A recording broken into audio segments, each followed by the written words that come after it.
नमस्कार दोस्तों, स्वागत है आप लोगों का हमारे चैनल मैथ्स मेकर में। जैसा कि आप लोगों को पता है कि हम लोग नया चैप्टर सभी चैप्टर से एक एक क्वेश्चन स्टार्ट करने वाले हैं। मतलब 10 क्वेश्चन रहेगा डेली और सभी चैप्टर का एक एक क्वेश्चन रहेगा। ठीक है, वो हम कल से स्टार्ट कर देंगे। आज भी हमारा उसी टाइप का है, सभी अलग अलग चैप्टर। जैसे आप लोग देख सकते हैं, ये हमारा है लाभ और हानि से। ये हमारा एलपी में पूछा गया प्रश्न है। ठीक है, ये एलपी में पूछा गया प्रश्न है। इसी प्रकार का क्वेश्चन आप लोग के बीच में लेके आते हैं। बस क्या करते हैं, इसको हम हाइड कर देते हैं और लिख देते हैं कि सभी एग्जाम्स में पूछा गया, क्योंकि सभी एक ही एग्जाम का नहीं रहता है। कोई एलपी के एग्जाम का रहता है, कोई अलग एग्जाम का रहता है। उस प्रकार से सभी क्वेश्चन हमारा रहता है। ठीक है, तो इसी प्रकार से रहता है। और एलपी का देखिए क्वेश्चन पूछा गया, जबकि बहुत ही आसान क्वेश्चन है। सभी क्वेश्चन को हम लोग देखेंगे। ये क्वेश्चन देख सकते हैं, और ये भी देखिए, ये हमारा देखिए परसेंटेज का क्वेश्चन है। ये भी देखिए हमारा नंबर सिस्टम का क्वेश्चन है। ठीक है, सब रेशियो का क्वेश्चन है, और ये मतलब सभी चैप्टर का क्वेश्चन है। तो सभी हम लोग करने वाले हैं, लेकिन आज जो है वो 6 ही क्वेश्चन है, लेकिन सभी बेहतरीन बेहतरीन क्वेश्चन है। तो शुरू से हम लोग करने वाले हैं। कहीं भी दिक्कत हो किसी भी प्रकार का तो कमेंट करके जरूर पूछिएगा। ये आपका अपना चैनल है मैथ्स मेकर। ठीक है, और क्वेश्चन में थोड़ा सा आप लोग को वो था कि छोटा क्वेश्चन दिखता है, तो उसको हम थोड़ा सा इंक्रीज किए हैं। आप कमेंट करके बता सकते हैं कि कैसा है। ठीक है, चलिए स्टार्ट करते हैं पहला क्वेश्चन से। पहला क्वेश्चन हमारा देखिएगा क्या है।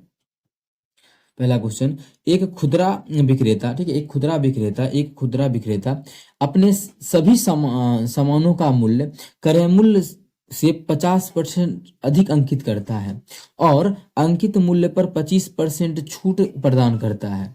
तो उसे लगता है कि मतलब उसे फिर भी 25% का लाभ होगा। ठीक है, इस बिक्री पर उसे होने वाला वास्तविक लाभ क्या होगा, ये ज्ञात करना है कि वास्तविक उसका लाभ क्या होगा। हमें ये ज्ञात करना है। ये तो बोल रहा है कि उसको उसको लग रहा है कि हमको 25% का लाभ होगा, लेकिन हमें जो है ओरिजिनली में उसका लाभ बताना है कि कितना होगा। चलिए हम लोग कर लेते हैं क्वेश्चन की। ठीक है, ये भी जो है पिछले साल का पूछा गया प्रश्न है। देखिए, एक होता है सीपी, जैसा कि आप लोग पता है, कॉस्ट प्राइस, जो कि हम लोग जो जिस दाम पे किसी वस्तु को खरीदते हैं। दूसरा क्या होता है, दूसरा जो होता है वो हमारा एमपी होता है, मार्क प्राइस। और एक एसपी होता है। सिर्फ आप चाहें तो इस दोनों के बीच में रिलेशन लगा के क्वेश्चन को बना सकते हैं। ठीक है, वो भी आप लोग को हम पीछे के क्लास में बता चुके हैं, लेकिन थोड़ा सा यहाँ पे हम लोग सभी चीज को लेके चलेंगे। ठीक है, देखिए क्या बोला है। पहला बात कि क्रय मूल्य से 20% अधिक अंकित करता है। अंकित कितना किया, क्रय मूल्य से 20% अधिक। क्रय मूल्य अगर 100 है तो उससे 20% 50% अधिक अंकित करता है। सॉरी, 50% अधिक। तो अधिक अंकित कितना किया, 150, 50% अधिक अंकित करे। ठीक है, इसको काट के हम छोटा मान भी ले सकते हैं, फिलहाल रहने दीजिए, हम लोग काटेंगे बाद में। और अंकित मूल्य पर 25% छूट प्रदान करता है। जो भी अंकित मूल्य है उसका 25% छूट प्रदान करता है। तो अंकित मूल्य कितना है, 150 हम लोग माने हैं। तो 150 का 25% छूट देता है। जब 25 छूट देगा तो लेगा कितना, 75। मतलब बेचेगा कितना, हम 75 में बेचेगा ना, 25 तो छूट दे दिया। तो एक जीरो से एक जीरो गया, 5 से काटेंगे तो 5 दिया 15, 5 से काटेंगे 5 दूना 10। अब देखिए ये मान क्या आएगा, पॉइंट में आ जाएगा। जब पॉइंट में आएगा तो इसको भी लिखेंगे नहीं, तो करेंगे क्या, तो क्या अपने मन से यहाँ पे जीरो लगा देंगे। हम बोलेंगे नहीं, जीरो भी नहीं लगाएंगे। इस मान को छोटा करके लेंगे। देखिए एक एक चीज समझिएगा तो क्वेश्चन बहुत ही आसान तरीके से बन जाएगा। वो कैसे, देखिए पहला आप शुरू से ही लिखते हैं। क्या बोला है, 50% अधिक अंकित करता है। तो 50% का फ्रैक्शन वैल्यू हमारा होता है 1/2। यही होता है ना। मतलब कोई चीज का अगर दाम कितना है, 2 है, मतलब क्रय मूल्य 2 है, तो उसका 50% अधिक मतलब कितना अधिक, एक अधिक का मतलब 3 उस पर क्या करेगा, अंकित करेगा। तो अंकित कितना कर देगा, 3। ठीक है, देखिएगा अपने आप हमारा ये मैच कर जाएगा। आगे क्या बोला है, अंकित 25% का छूट भी प्रदान करता है। अब देखिए 25% का छूट, तो 25% का जो फ्रैक्शन वैल्यू होता है वो 1/4 होता है। मतलब कोई चीज पे 4 अंकित है, अंकित मूल्य 4 है, मतलब चलिए ये 4 अंकित है, एमपी हमारा 4 है, तो उस पर 25 छूट, मतलब 25 का मतलब एक छूट, 25% का मतलब 4 का 25% एक का छूट देके कितना में बेचना चाह रहा होगा, वो उस चीज को 3 में बेचना चाह रहा होगा। अब देखिए हमारा बैलेंस तो है नहीं, ये रेशियो जो बोला था क्वेश्चन में वो हमारा आके तैयार है। ठीक है, अब जो बोला था वो कर चुके हैं। तो हमें क्या करना है, रेशियो को बैलेंस करना है। कैसे होगा, ये बैलेंस है क्या, बैलेंस का मतलब ये दोनों को इक्वल करना है। इक्वल करने के लिए हमें इसका वाला इसमें गुना कर देंगे, मतलब नीचे में 4 है तो 4 वाला गुना एकरा में कर देंगे, 4 वाला गुना हम यहाँ पे कर देंगे। और ई वाला 3 का गुना कर देंगे नीचे में, इसका वाला 3 का गुना कर देंगे यहाँ पे। अब देखिए दोनों बराबर हो गया ना, लेकिन हमारा ये दोनों का रेशियो अलग हो गया। तो इसके करने कारण यहाँ 4 से गुना किए तो एकरों में 4 से गुना कर देंगे, और यहाँ पे 3 का नया गुना किए तो एकरों में कर देंगे 3 का। तो ये हमारा तीनों का रेशियो निकलेगा। देखिए एक एक चीज अस्थिर से समझिए, पूरा बेहतरीन तरीके से क्वेश्चन बन जाएगा। तो ये हमारा कितना हो जाएगा, 4 दूना 8, इधर कितना हो जाएगा 4 तिया 12, इधर कितना हो जाएगा 3 तिया 9। ये हमारा तीनों का अनुपात निकल गया। और बहुत ही जल्द अनुपात निकाल पाइएगा आप लोग इस तरीके से, ठीक है। अब देखिए ये 25% का लाभ होगा, इसको ऐसा लगता है, इससे मतलब नहीं है, लेकिन हमें वास्तविक लाभ पता करना है। अब देखिए कोई चीज को हम खरीदें कितना में, आप लोग बोलिएगा 8 में खरीदें, बेच कितना में रहे हैं 9 में। जब 9 में बेच रहे हैं तो कितने परसेंट का लाभ कितने रुपया का लाभ ले रहे हैं, देखिए तो 1 का लाभ ले रहे हैं। तो हमको निकालना है लाभ, क्या निकालना है, लाभ प्रतिशत निकालना है, ठीक है। लाभ हमें जो निकालना है वो लाभ क्या निकालना है, प्रतिशत। हम जो ले रहे हैं लाभ कितना का ले रहे हैं, 1 का लाभ ले रहे हैं, किस पे, तो किस पे, तो हम बोलेंगे है जहाँ 8 लिखा हुआ है 8 पे। और परसेंटेज निकालना है भाई, तो 100 से क्या करना है, गुना कर देना है, बस यही हमारा हो गया। 1/8 तो आप लोग को पता ही कितना 12.5% होता है, लेकिन इसको आप लोग सॉल्व भी भाग करके कर सकते हैं। लेकिन आप लोग को ध्यान रखना चाहिए 1/8 कहीं पे आ जाए उसका मतलब होता है 12 सही 1/2%। 12 सही 1/2 का मतलब होता है 12.5, मतलब 12.5%। ऐसे आप लोग इसको सॉल्व भी कीजिएगा तो इतना ही आएगा। तो इसका मतलब है कि 12.5% ऑप्शन डी में है, तो ऑप्शन डी हमारा बिल्कुल करेक्ट होगा। बहुत ही बेहतरीन है, क्वेश्चन को देखते ही हम लोग सॉल्व कर पाएंगे। लेकिन आप लोग को ध्यान रहे कि क्वेश्चन का ये है, थोड़ा सा ये भी ट्रिकी है, ठीक है। लेकिन हम यहाँ पे सब एक एक चीज समझाएं इसलिए टाइम लगा है। तो बिल्कुल आप लोग कमेंट ये मत किया कीजिए कि टाइम लगता है, क्योंकि समझाना पड़ता है। नहीं तो यहाँ पे बना के भी निकल सकते थे ना, कोई चीज सीपी मानी 2 का चीज 3 में बेच रहे हैं, उधर हम 25% का छूट प्रदान कर रहे हैं। 25% का छूट का मतलब 1 और 4 का चीज है, आप छूट दे रहे हैं तो 3 में बेच रहे हैं, बस इसको इक्वल करते हैं और हम लोग आंसर निकाल के आगे बढ़ जाते हैं। लेकिन ऐसा तो यहाँ नहीं करना है, हमें एक एक चीज समझाना है इस क्वेश्चन में। तो समझ में आया होगा वास्तविक जो लाभ है इस क्वेश्चन का वो कितना है, 12.5% है, ठीक है, जो कि हमारा ऑप्शन डी में है। उम्मीद करते हैं दोस्तों समझ में एक एक चीज आया होगा आप लोगों को। कहीं भी किसी प्रकार का कोई भी दिक्कत हो किसी भी क्वेश्चन में, कमेंट करके जरूर पूछे। ये आपका अपना चैनल है छोटा सा प्यारा सा मैथ्स मेकर। चलिए अगला क्वेश्चन कर लेते हैं। अगला क्वेश्चन जो कि आप लोग के सामने अभी हम यहाँ मिटाए थे, जो कि एएलपी में आया हुआ क्वेश्चन है, यहाँ पे लिखा हुआ था एएलपी, ठीक है। लेकिन हमारे साथ जरूर जुड़े, पिछले 10 सालों का प्रश्न जो है आप लोगों को हम बहुत ही हंसते खेलते करवा देने वाले हैं, ठीक है। तो चलिए हम कर लेते हैं क्वेश्चन नंबर जो हमारा है, कौन सा क्वेश्चन है, क्वेश्चन, अबे यार, ठीक है, क्वेश्चन नंबर 2। क्या है क्वेश्चन नंबर 2, देखिएगा। संख्या इतना में 4 और 2 के स्थानीय मान का अंतर। स्थानीय मान और जातीय मान होता क्या है, पहले ही समझिए, पहले लिख लेते हैं क्वेश्चन क्या है हमारा। 83374952, ठीक है, ये हमें दिया है। हमें जो बोला है 4 और 2 का स्थानीय मान का अंतर, जातीय मान नहीं बोला है। जातीय का मतलब जैसे मानिए बोलता है 2 का जातीय मान, तो 2 का जातीय मान 2 ही होगा। 5 का जातीय मान 5 होगा, इसका जाति क्या है 5 है तो 5 होगा। अब मानिए 7 का बोलता जातीय मान, 7 का जाति क्या है 7 है ना, मतलब 7 का जातीय मान 7 होता।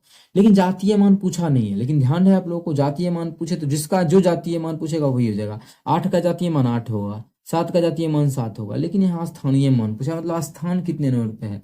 तो 4 का स्थानीय मान क्या होगा, चलिए हम पहले 4 का देखते हैं। 4 का स्थानीय मान, तो 4 कहाँ पे है उसको लिख दीजिए, यहाँ पे है ना 4, यहाँ पे लिख दिए। अब क्या करें, तो 4 के बाद कितना नंबर है उतना 0 बैठा देना है। 4 को अंक है तो 4 को 0 बैठा लिए, हो गया 4 का स्थानीय मान बन के यहाँ पे तैयार है। जितना इसके बाद जितना नंबर है, जैसे देखिए 4 नंबर पे गोला लगा हुआ है ना, उसी 4 नंबर को लिख दिए। 4 के बाद 4 को भी लिख दिए, ये 4 का हो गया क्या चीज, स्थानीय मान। 2 का स्थानीय मान कितना होगा, 2, देखिए 2 कहाँ पे है, तो आप लोग बोलिएगा कि 2 हमारा लास्ट में है। तो इसके बाद तो कोई भी अंक है, देखिए तो इसके बाद हमारा कुछ अंक ही नहीं है, इसका मतलब है कि इसका स्थानीय मान हमारा सिर्फ 2 ही होगा। हमें क्वेश्चन में इसका अंतर बोला, मतलब इसका घटा, तो 40,000 में 2 घटा देंगे तो क्या हो जाएगा, 39,000 कितना हो जाएगा, 998 ना, 998 हो जाएगा, 39,998, जो कि हमारा ऑप्शन डी में। इतना बनाने का क्वेश्चन में कोई जरूरी नहीं था, क्योंकि लास्ट में हमको क्वेश्चन शुरू में ही देख के लग जाता कि 2 का स्थानीय मान 2 है, मतलब जो भी होगा उसमें 4 का स्थानीय मान 2 घटा देंगे, 2 घटाना आसान है, ठीक है। तो देखिए 4 का स्थानीय मान ये देखेंगे तो 40,000 टोटल हो जाएगा, उसमें 2 घटाएंगे तो आंसर आ जाएगा। इस प्रकार से आप लोग क्वेश्चन को डील कीजिए, प्रैक्टिस कीजिए, मॉक टेस्ट जिस भी कोचिंग आप लोग को पसंद है उसका लगाना स्टार्ट कर सकते हैं। सभी क्वेश्चन हम बेहतरीन तरीके से करवा ही रहे हैं, बस आप लोग का काम है मॉक टेस्ट लगाना। उससे भी कुछ क्वेश्चन नहीं बनता है तो वो आप लोग कमेंट करके पूछ सकते हैं, ठीक है। और चलिए हम लोग करते हैं अगला क्वेश्चन। क्वेश्चन नंबर जो हमारा है 3 नंबर क्वेश्चन, देखिएगा क्या है। 2 संख्याओं का अनुपात 3:4 है।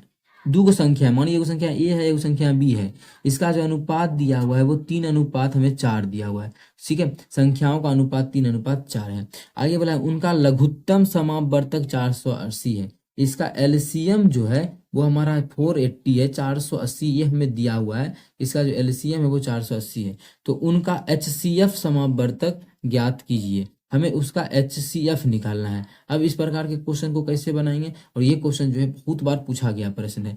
देखिए जो भी दिया है, अब मानिए संख्या कैसे निकालते हैं। अब अनुपात दिया हुआ है दो गो संख्या का, एगो संख्या ए है एगो संख्या बी है। तो आप लोग बोलिएगा हम एक्स मान लेंगे, बिल्कुल मान लेंगे, लेकिन एक्स मान लेंगे तो ये हमारा एचसीएफ ही होता है ना, एचसीएफ ही होता है। मतलब यहाँ पे एक्स कट चुका है, दोनों दोनों में कॉमन था एक्स, तो एक्स कट चुका है। संख्या जो हमारा है गया 3:4 क्वेश्चन में दिया हुआ है। एक्स जो कटा, और एचसीएफ क्या होता है आप लोग बोलिएगा जो दोनों में मिले वो एचसीएफ होता है। तो दोनों में हमारा की मिल रहा है एक्स, मतलब एक्स एचसीएफ हो जाएगा, मतलब एक्स का मान जो आएगा वही मेरा इस क्वेश्चन का आंसर होगा। ठीक है, तो हम एक्स मान लिए। अच्छा एलसीएम क्या होगा, तो एलसीएम होता है जो दोनों में मिला वो भी और जो दोनों में नहीं मिला वो भी। ये चीज पता है ना, नहीं पता है तो बोलिएगा, हम एक वीडियो लेके आएंगे एलसीएम एचसीएफ का, उसमें थोड़ा बहुत समझा देंगे, थोड़ा बहुत क्या जो भी होगा 1 घंटा की आधा घंटा की वीडियो में हम समझाने का कोशिश करेंगे। ठीक है, यहाँ पे देखिए एलसीएम क्या होगा, जो दोनों में मिल रहा है, दोनों में क्या मिल रहा है एक्स, तो एक्स तो होगा ही होगा। 3 मिल रहा है दोनों में, नहीं मिल रहा है तो 3 भी होगा, 3 होगा। और ठीक है, और क्या नहीं मिल रहा है, 4 नहीं दोनों में मिल रहा है तो 4 भी। ये हमारा एलसीएम हो गया, क्या होगा ये एलसीएम हो गया हमारा इस क्वेश्चन का एलसीएम।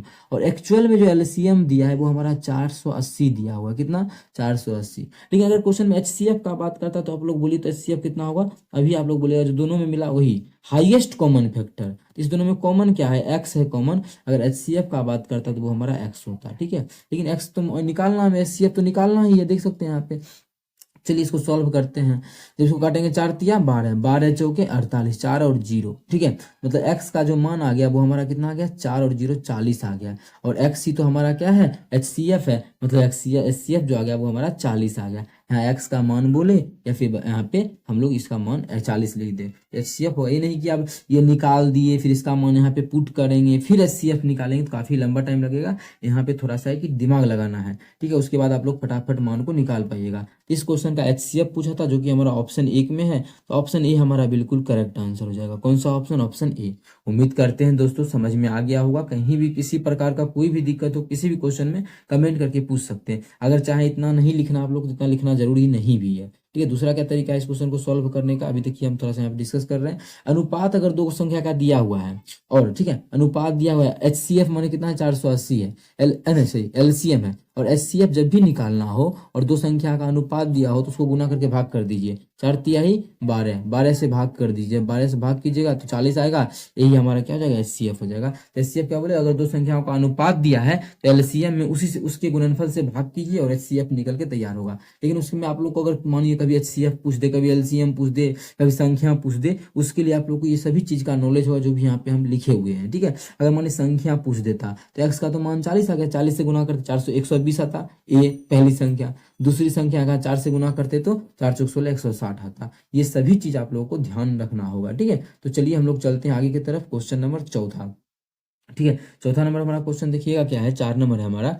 मनोज अपनी आय का 33% खाने पर खर्च करता है। ठीक है, 33% खाने पर। देखिए कि 3 चीज होता है, कोई भी आदमी कमाता है तो एक इनकम होता है, ठीक है हिंदी में लिखते हैं हम, एक आय होता है, दूसरा चीज क्या होता है तो आय में खर्च होता है। ठीक है, और बचत होता है। आय होता है, यहाँ पे बचत हम लिखते हैं, अगर लिखे तो बचत होता है, और पहले खर्च ही लिख देते हैं, पहले खर्च होता है तब बचत होता है, जो भी लिखने का मन करे। ठीक है, आय होता है, उसी में आय में खर्च होता है, खर्च करने के बाद आदमी बचत करता है कुछ ना कुछ। ठीक है, बचत 3 चीज होता है। इस क्वेश्चन को हम इस प्रकार से देखिए समझा के डील कर रहे हैं। एग्जाम में इतना नहीं लिखना है, आई लिख सकते हैं इसको, इसका इंग्लिश ई होता है, लिख सकते हैं, और एस लिख सकते हैं। एस से सेविंग होता है, ई से एक्सपेंडिचर होता है, और आई से इनकम होता है। इस प्रकार से आप लोग लिख सकते हैं। ठीक है, इसको यहाँ पे हम नहीं लिखते हैं। चलिए क्वेश्चन में क्या बोला है कि यहाँ पे अभी आजा, क्वेश्चन में हम इसको रिमूव करते हैं और फिर से यहाँ पे, हाँ क्या बोला है क्वेश्चन में कि मनोज अपनी आय का 33% खाने पर खर्च करता है। अब किसी का आय मान लीजिए कि 100 है, ठीक है, 100 किसी का आय 33% जो है खाने पर खर्च कर दिया, मतलब खर्च कर दिया 33%, तो और कुछ पे नहीं खर्च किया, बोला नहीं है क्वेश्चन में। इसका मतलब है कि बचत कितना होगा, तो बचत तो 77% किया होगा, 77 ही ना, 77। तो देखिए इतना लिखने से अच्छा है कि 33% का फ्रैक्शन वैल्यू लिख सकते हैं, लेकिन 33% का फ्रैक्शन वैल्यू हमारा 33 ही रहेगा, इसीलिए हमको इस प्रकार से इसमें इसको तोड़ नहीं सकते। ठीक है, ये हमारा हो गया। अब आगे क्या बोला है, तो आगे चलिए, आगे बोला है 1000 रुपया अपने वेतन में 1000 की वृद्धि प्राप्त हुई उसको जो है अपना वेतन में 1,000 का वृद्धि हो गया, वेतन में जो है कितने का वृद्धि किया गया है, 1,000 रुपये का। तो हम तो बढ़ा यहाँ पे नहीं सकते हैं कि पहले 100 था और 1,000 अब बढ़ा देंगे, क्योंकि पहले हम 100% माने हैं ना, कि एक्चुअल में हमें पता था कि कितना है, 100% माने, ये सभी परसेंट माने, 100,000 अब जोड़ नहीं सकते। बस समझने के लिए समझिए कि 100% था, उसमें 100 जोड़ेंगे तो अगला मान आएगा। तो अगला क्या होगा कि लेकिन उसके खाने में, आगे देखिए, लेकिन उसके खाने के पर खर्च नहीं बढ़ाया गया, उसके खाना पर जो है खर्च को नहीं बढ़ाया गया। ठीक है, खाना पर खर्च का मतलब जो पहले था वही है, पहले अगर 33 था तो अभी भी उसका 33 ही है, खाना पे खर्च नहीं बढ़ा है, इस प्रकार से समझिएगा। तो जिसके कारण खाने पर खर्च कम होकर क्या बोला कि लेकिन उसके खाने पर खर्च नहीं बढ़ाया गया। खर्च तो पहले 33% था, तो अभी भी 33% ही रहेगा, लेकिन किसका, जिसके कारण खाने पर उसका खर्च कम होकर 27% हो गया। ठीक है, काहे कम दिख रहा है, क्योंकि आय बढ़ा ना, तो उसके अकॉर्डिंग ये भी हमारा क्या हो गया, घट गया। आय बढ़ा तो खर्च घट गया। आय बढ़ा, मानिए पहले कोई चीज 100 रुपये को कमाता था और 33 रुपया खर्च करता था, अब मानिए 1,000 को कमाने लगा, तो बोला है कि उतने परसेंट 33% खर्च करेगा, तो इसका मतलब अब तो इसका 33% कम हो जाएगा ना, ये क्वेश्चन में बोल रखा है। बात समझ में आया होगा आप लोगों को। परसेंटेज 33 ही है, जो अभी लिखे थे हम बिल्कुल सही था, परसेंटेज तो हमारा 33 ही है। एक मिनट, अरे हट, परसेंटेज जो हमारा है वो अभी भी 33 ही है। ठीक है, परसेंटेज जो है वो 33 ही है, लेकिन 27% होला जो यहाँ पे मानोगा ना, उसका 27%। तो बनाएंगे कैसे इस क्वेश्चन को, तो सिंपल सा क्या कीजिए कि 27% का फ्रैक्शन वैल्यू कितना होता है, तो आप लोग बोलिएगा नहीं पता, इसका निकलेगा नहीं, तो डायरेक्ट हम बोल सकते हैं नहीं जानते हैं, तो ये हो जाएगा हमारा 27/100 हो जाएगा। ठीक है, इसका मतलब है क्वेश्चन में बोल रखा है खर्च कम होकर कितना हो गया, 27%। इसका खर्च हो गया 27%, इसका मतलब अगर इनकम 100 है, अगर इनकम 100 है, ठीक है, अगर इनकम 100 ही है, तो खर्च जो है वो 27%, 100 का 27%, 27 कम हो गया, मतलब खर्च जो है 27 कम हो गया। जब खर्च 27 कम हो गया तो सेविंग कितना होगा, तो 100 में 27 घटा देंगे तो हमारा आ जाएगा कितना, 73, 7, 80, 100। ठीक है, मतलब 73% आ जाएगा। कितना आ जाएगा, 73%। और ये हमारा 77 होगा कि नहीं, ये 77% नहीं होगा, इसमें थोड़ा सा मिस्टेक है, 77 नहीं होगा, ये हमारा 63 हो जाएगा। क्या आप लोग देखिए तो, हाँ बिल्कुल 63 दिख रहा है, 63 होगा। ठीक है, अभी तक क्वेश्चन को आगे हम लोग नहीं चले, इसलिए दिक्कत नहीं हुआ है। अब क्या किया जाए, तो हमारा तो खर्च बोला है सेम ही रहेगा। खर्च में तो यहाँ देखिए, ये जो खर्च आप लोग को शो हो रहा होगा ये सेम रहना चाहिए, लेकिन हमारा क्या हो गया, यहाँ पे वृद्धि और कमी हो गया है, इसको तो इक्वल करना है। ये मेन क्वेश्चन में ही होता है, क्वेश्चन में सॉल्व करना। ये हमारा अगर अलग अलग दिख रहा है तो इसी को हमें इक्वल करना होता है। ठीक है, इक्वल। और देखिए, और इसको ऑप्शन के थ्रू भी हम लोग सॉल्व करेंगे कुछ ही सेकंडों में, वो भी आप लोग को हम बताएंगे। चलिए देखिए, इसको इक्वल कैसे करेंगे, सबसे आसान तरीका है इसको इक्वल करने का। इस दोनों का देखिए एलसीएम कितना हो जाएगा, इसका एलसीएम देखिए, पहला को लिख सकते हैं 11 × 3, इसको लिख सकते हैं 9 × 3, और भी टुकड़ा कर सकते हैं, लेकिन चलिए इतना ही। तो 3 दोनों में मिला तो 3, और जो नहीं मिला वो भी 11 × 9 = 99, नहीं मिला 99, मतलब इसका एलसीएम हमारा इतना आ जाएगा। ठीक है, इसका एलसीएम हमारा इतना होगा। तो दोनों को सेम सेम बनाने के लिए क्या करना पड़ेगा, एलसीएम जितना आया उतना बनाना पड़ेगा। अब मानिए इसको हम और टुकड़ा करें तो 3 गुना, मतलब ये है 11 × 9, यही लिखा हुआ है ना, यही। ठीक है, बना देते हैं। अब 27 यहाँ पे है ही, कितना से गुना करना पड़ेगा, 27, 9 या 27 है ही, मतलब 11 से गुना करना पड़ेगा, 11 से क्रोम कर देंगे। अब 11 से गुना किए, और देखिए यहाँ पे 33 है ही, कितना से गुना करेंगे, इक्वल हो जाएगा। 11, 33 है ही, यहाँ 33 है ही, 9 से गुना करेंगे, इक्वल होगा। इससे फायदा क्या होगा देखिएगा, इधर हम गुना नहीं करेंगे, इधर ऐसे का ऐसे छोड़ देंगे, बस इसको हम पूरा करने के लिए लिखे हैं इस चीज को। ठीक है, तो यहाँ पे हम लोग जो है 9 से गुना किए, कितना से, 9 से। अब इक्वल रेशियो तो इक्वल करना पड़ेगा, तो इक्वल तो अभी है ना, पहले तो हमारा एक्चुअल ये नहीं था ना, ये दोनों रेशियो इस प्रकार से बना था, तो अब हमारा नया चीज 9 से गुना किए, तो यहाँ भी हम 9 से गुना कर देंगे, रेशियो इक्वल होगा, और यहाँ भी 9 से गुना करेंगे। हालांकि सबसे मतलब नहीं है हमें, लेकिन आप लोग को समझा रहे हैं ना, तो करना पड़ेगा। यहाँ भी 11 से किए, यहाँ भी 11 से करना पड़ेगा, यहाँ भी। लेकिन बचत का बात करता तब ये सब का जरूरी था, अभी हमें ये सब का कोई जरूरी नहीं है, इसलिए इसको आप हटा सकते हैं। ये सब का हो गया काम खत्म। मेन अब हमारा क्वेश्चन ये बचा। अब देखिए एक्चुअल में कितना हो गया, ये 900 हो गया, और ये एक्चुअल में कितना हो गया, 1100। अब जो हमारा ये हो गया एक्चुअल में, एक्चुअल का मतलब है अभी जो हम रेशियो को लेकर चले उसके अकॉर्डिंग, तो हमारा रेशियो में कितना बना है देखिए, तो 900 से 1100 हो गया। कितना, तो 900 से 1100 हो गया है, कितना का वृद्धि हुआ है, तो हम लोग, आप लोग बोलिएगा कि 200 का वृद्धि वृद्धि हुआ है, कितना का? 900 से जो हमारा 1100 हो गया उसमें 200 का वृद्धि हुआ है, कितने का? 200 का। ये चीज समझ में आया किसी को कि नहीं? बिल्कुल आ गया होगा। लेकिन एक्चुअल में हमें 200 का नहीं हुआ है, क्वेश्चन में एक्चुअल में जो बोल रखा है, बोला है 10,000 का वृद्धि होता है। हमारा तो आया 200 का वृद्धि, लेकिन एक्चुअल में जो आया वो 1000 का वृद्धि आया है, कि जो क्वेश्चन में गिवन है। तो यहाँ से काटेंगे तो 1 अनुपात का जो मान आ जाएगा वो कितना आ जाएगा? काटेंगे 2 × 10 5 आ गया है। तो 1 अनुपात का मान 5 आ गया। क्वेश्चन में पूछ रखा क्या है कि उसका प्रारंभिक वेतन क्या है। उसका प्रारंभिक वेतन, उसका जो प्रारंभिक वेतन था वो कितना था? हमारा 900 था। उसका प्रारंभिक वेतन जो यहाँ पे देख सकते हैं, जो गोल नच रहा होगा ये उसका प्रारंभिक वेतन था, जो कि हमारा कितना है? उसका प्रारंभिक वेतन 900 है। उसका जो प्रारंभिक वेतन है ये हमारा 900 है, इसको हम काट के हटा देते हैं, 900 है। तो 1 अनुपात का मान 5, तो प्रारंभिक वेतन तो 900 है, तो 900 अनुपात का मान कितना हो जाएगा? 9 × 5 = 4500। मतलब उसका जो प्रारंभिक वेतन है एक्चुअल में वो 4500 रुपया है। कितना? 4500, जो कि हमारा ऑप्शन ए में है। तो ऑप्शन ए जो है वो बिल्कुल करेक्ट होगा इस क्वेश्चन का आंसर। कहीं किसी प्रकार का कोई भी अगर दिक्कत होता है आप लोगों को किसी भी क्वेश्चन में, तो कमेंट करके पूछिए।